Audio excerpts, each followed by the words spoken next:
ভয়াবহ বন্যায় বিপর্যস্ত যুক্তরাষ্ট্রের উইসকনসিন অঙ্গরাজ্যের মিলওয়াকি ও ওয়াওয়াটোসা এলাকা। গত কয়েকদিনে ভারী বৃষ্টিতে এ অঞ্চলের রাস্তাঘাট, পার্ক, নির্মাণাধীন এলাকাসহ প্লাবিত হয় বিস্তীর্ণ অঞ্চল। বিপর্যস্ত হাজারো বাসিন্দার জনজীবন। ভয়াবহ প্লাবনে মিলওয়াকি স্টেট ফেয়ারের শেষ দিনের আয়োজন বাতিল করতে বাধ্য হন আয়োজকরা। পানিবন্দী হয়ে পড়াদের উদ্ধারে কাজ করছে স্থানীয় প্রশাসন।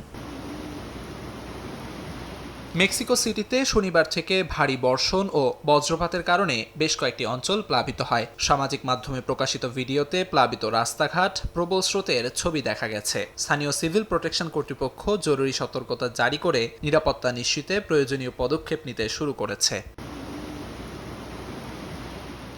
এদিকে চীনের গাংশু প্রদেশের ইউঝং এলাকায় বৃহস্পতিবার সন্ধ্যায় শুরু হওয়া প্রবল বর্ষণে ভয়াবহ বন্যা ও ভূমিধসের ঘটনা ঘটে। এতে ক্ষতিগ্রস্ত হয় বহু বাড়িঘর, ভেঙে পড়ে গুরুত্বপূর্ণ সড়ক ও সেতু, বিচ্ছিন্ন হয়ে পড়ে যোগাযোগ ব্যবস্থা। এরই মধ্যে প্রায় 10,000-এর বেশি বাসিন্দাকে ঝুঁকিপূর্ণ এলাকা থেকে নিরাপদ স্থানে সরিয়ে নিয়েছে স্থানীয় প্রশাসন। নিখোঁজদের উদ্ধারে কাজ করছে উদ্ধারকর্মীরা। বন্যা পরবর্তী পুনর্বাসন ও অবকাঠামোগত সংস্কার কাজ শুরু করেছে কর্তৃপক্ষ। বিক্ষিপ্ত ভারী বৃষ্টিপাতে বন্যার কবলে পড়েছে জাপানের কিউশু দ্বীপও। পরিবহন ব্যবস্থা এতে ব্যাপকভাবে প্রভাবিত হয়েছে। বৌদ্ধ বন উৎসব ঘিরে ছুটির সময় বন্যার কারণে কাগোশিমা ও হাকাতা এলাকার বুলেট ট্রেন সহ স্থানীয় রেল পরিষেবা বন্ধ হয়ে পড়ায় বিপাকে পড়েন অনেকে। বিদ্যুৎ বিচ্ছিন্ন হয়ে পড়ে 6,000-এর বেশি পরিবার।